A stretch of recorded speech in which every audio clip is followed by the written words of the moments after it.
भगवान शिव और भगवती पार्वती दोनों अपने पुत्र से मिलने के लिए, उसको मनाने के लिए श्रीशैलम पधारते हैं, मना भी लेते हैं। लेकिन कार्तिक स्वामी महाराज ने कहा कि मेरा निवास अब यहीं पर होना है।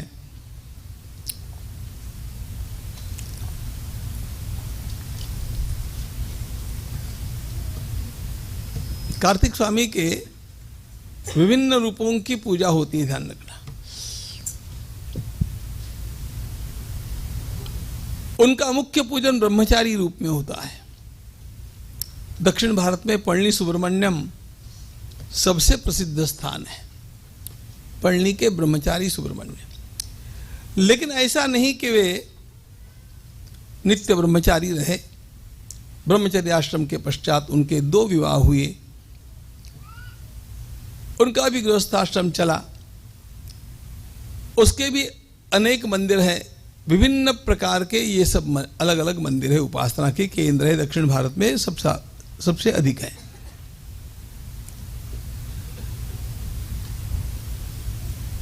अपने प्रिय पुत्र को मनाने के पश्चात शिव और पार्वती दोनों ने निश्चय कर लिया कि हम लोग यहां पर आया करेंगे, और आने का दिन फिक्स कर लिया।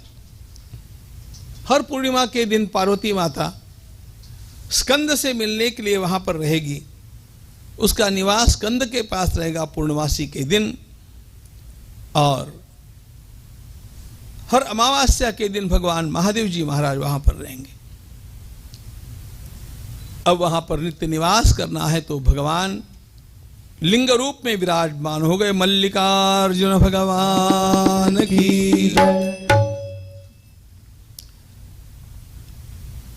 उज्जैन्याम महाकालम,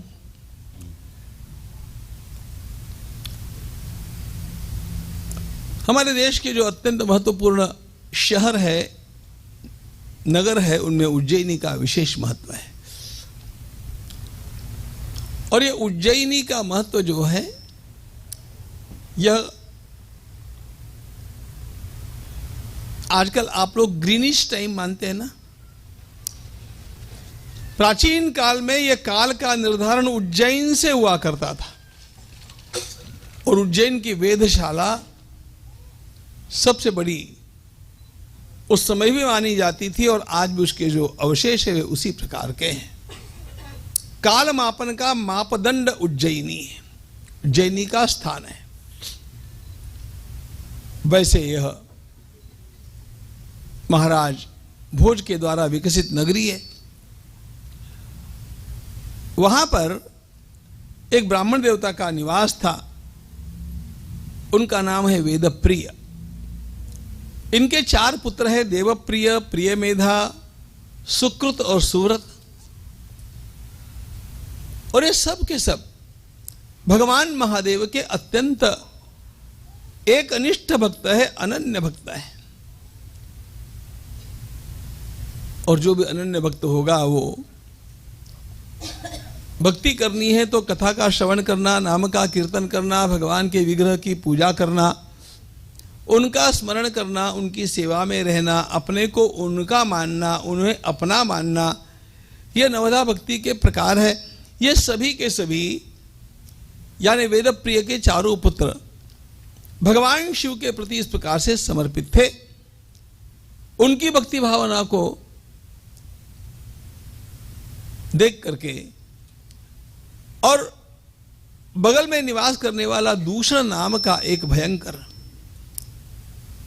पातकी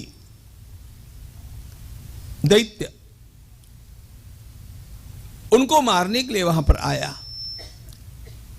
दैत्यों का काम यही है, राक्षस है, दैत्य है, असुर है, ये सब थोड़ा थोड़ा अंतर होने पर भी कैटेगरी एक ही है, फैमिली एक ही है। दूषणाख्यो महासुरः, यह दूषण नाम का अत्यंत भयंकर प्रभावी बल संपन्न असुर इन चारों का नाश करने के लिए आया। ये चारों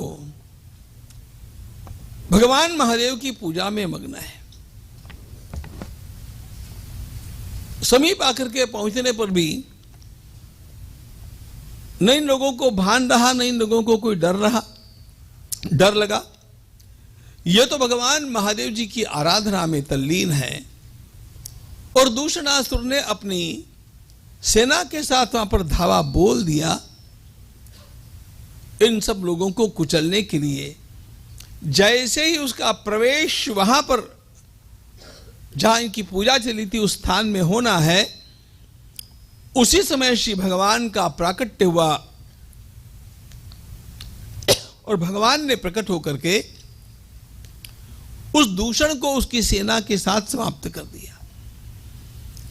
ये चार भाई तो परमात्मा शिव की आराधना में तल्लीन अभी भी उसी स्थिति में हैं।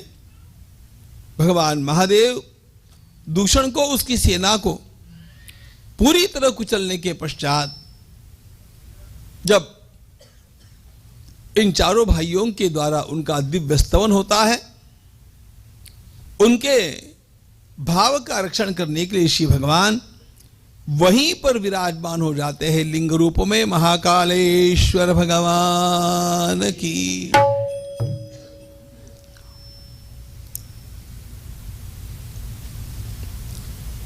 उसी शहर में एक विधवा ग्वालिन रहती थी। उसका छोटा बच्चा है, उसका नाम श्रीकर है। अब ये श्रीकर पिताजी तो है नहीं, इसको बचपन से भगवान की भक्ति का बहुत ही रस प्राप्त हो गया। भाग्यवान है वे लोग जिनको बाल्यकाल में ही भगवान की भक्ति में रस आ गया। वास्तव में भाग्यवान है। अनेक बार क्या होता है, पढ़े लिखे लोगों को ऐसे लगता है कि पूजा पाठ करने में, गीता पाठ करने में और हनुमान चालीसा बोलने में और जप और उत्सव आदि करने में हमारा समय व्यर्थ जाता है। जीवन की वास्तविकता यह है कि जो समय आप इन बातों में लगाते हैं वही सार्थक होता है, बाकी सब वेस्टेज ऑफ टाइम है। यही सार्थक समय है, क्योंकि यही जीव का कल्याण करने वाला उत्तम साधन है। अब हो ऐसा गया, वो श्रीकर बेचारा अपनी रुचि के अनुसार भगवान शिव जी की सेवा में तल्लीन। अब उसकी मां थोड़ी बहुत पूजा करता है तो मां को भी कोई आपत्ति नहीं। अब दिन भर ही ठाकुर जी को पकड़ करके बैठा है तो मां का भी झल्ला जाना स्वाभाविक है। यह स्वयं भगवान की पूजा कर रहा है। अब उसने तो क्या किया, उसके पास कोई बड़ा शिवलिंग नहीं है, पूजा की सामग्री नहीं है।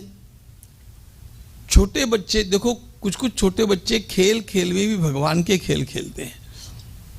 अब उनको छोटे से भगवान कैसे मिल जाते हैं, ले आते हैं, कागज के टुकड़ों को काट काट करके बना देते हैं।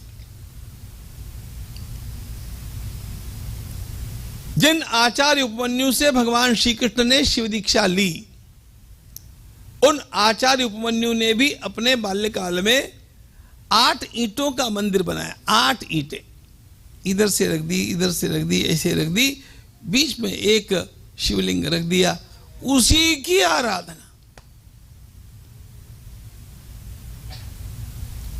और उसी की कृपा से वे इतने बड़े हो गए। भगवान श्री कृष्ण ने जाकर के जिनसे दीक्षा लेनी हो वो कितना बड़ा होगा आप कल्पना कीजिए। भावग्राही सदाशिवा, भगवान महादेव भावक देखते हैं। अब ये अपने छोटे से ठाकुर जी लेकर के पूजा कर रहा है श्रीकर।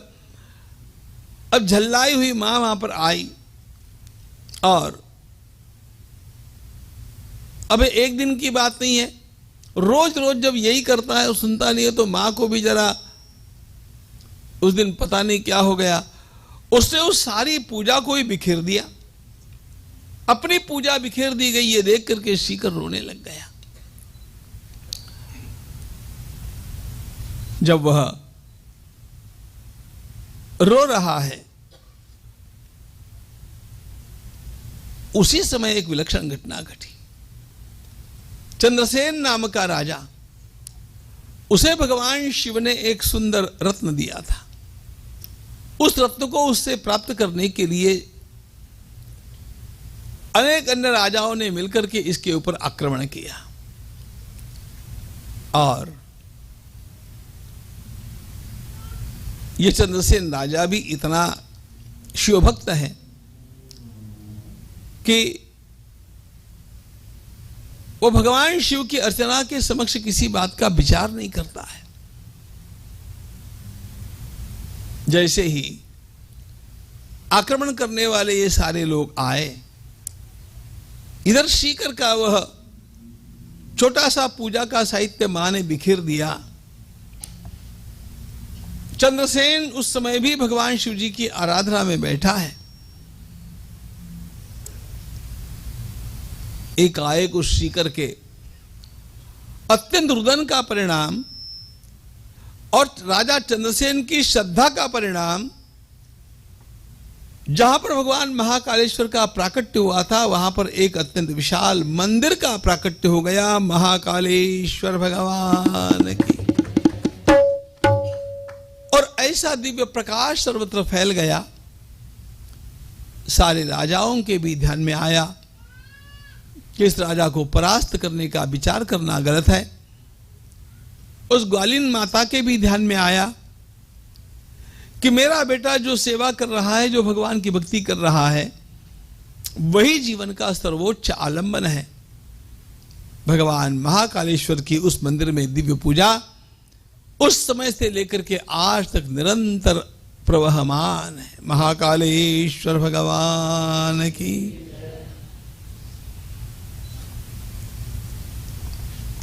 एक बार क्या हो गया, Devarshi Narad ji Maharaj, who is cosmic management personality, सारे विश्व के विभिन्न क्षेत्रों पर ध्यान रखते हैं। कहाँ क्या चला है, कहाँ क्या करना चाहिए, कहाँ कैसी व्यवस्था करनी चाहिए। घूमते घामते आ गए और विंध्य पर्वत के पास से उनका जाना हुआ, तो विंध्य ने उनसे पूछा। अब नारद जी कहीं से पधारते हैं तो लोगों को पता है कि उनके पास दुनिया भर की खबर बात है, इसलिए उनसे पूछते हैं। He is the highest media person. तो विंध्य पर्वत के पूछने पर नारद जी ने बताया, भाई हिमालय का नाम आजकल बहुत बड़ा है और मेरू का नाम आजकल बहुत बड़ा है। अनेक पर्वतों के नाम बता दिए, उनके नाम इतने इतने बड़े हैं। अब देखो, मनुष्य के मन की एक बीमारी है, वो अपने को भी छोटा मानना नहीं चाहता है। मैं भी कहीं तो भी अपना नाम दर्ज करूं, बड़ा कहलाऊं। और नारद जी तो बाकी पर्वतों का वर्णन कर रहे हैं, विंध्य का कोई वर्णन नहीं कर रहे। तो विंध्य का भी नाम बड़ा हो जाए, इसके लिए क्या करना चाहिए? मूल नारद जी को उसको वह उपाय बताना है। भगवान शिव जी की कृपा हो जाए और वे यहां पर पधार जाए तो आपका भी नाम संसार में रोशन होगा, बहुत बड़ा होगा। स्वयं विंध्य ने भगवान शिव की आराधना की और विंध्याद्रि के स्थान पर भगवान दो लिंगों के रूपों में प्रकट हो गए। ओंकारेश्वर भगवान की, अमलेश्वर भगवान की, परमेश्वर भगवान की। ओंकारेश्वर के स्थान में अमलेश्वर और परमेश्वर, इस प्रकार से इन दो लिंगों के रूप में भगवान प्रकट हुए। एक बात, और दूसरी महत्वपूर्ण बात, देखो भारत का भूगोल थोड़ा सा याद करो। विंध्य पर्वत फैला हुआ है और विंध्य के पश्चिम कोने में ओंकारेश्वर है, जहां पर परमेश्वर और अमलेश्वर इस नाम से लिंगद्वय की स्थापना है। यह हो गया पश्चिम कोने का भाग। पूर्व कोने में विंध्यवासिनी माता की जगदम्बा भगवती विंध्यवासिनी विराजमान है। तो अपने आप ही भगवती जगदम्बा का शुभागमन और दो रूपों में साक्षात श्री भगवान शिव का पदार्पण, इसका परिणाम विंध्य की कीर्ति अत्यंत बढ़ गई और विंध्य भी संसार में सबके लिए पूज्य बन गए।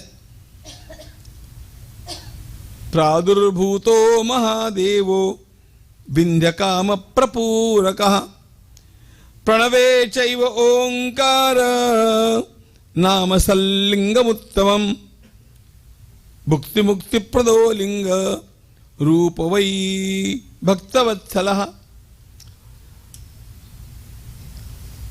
भगवान ओंकारेश्वर प्रभु जिनकी आराधना करने वाला भुक्ति यानी ऐहिक भोग भी प्राप्त करता है और अंतकाल में दिव्य गति को भी प्राप्त करता है।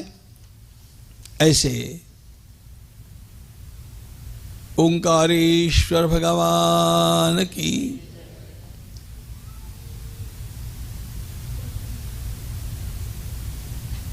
ओंकारेश्वर, इस एक नाम में दो लिंग आए, ध्यान रखना, अमलेश्वर और परमेश्वर।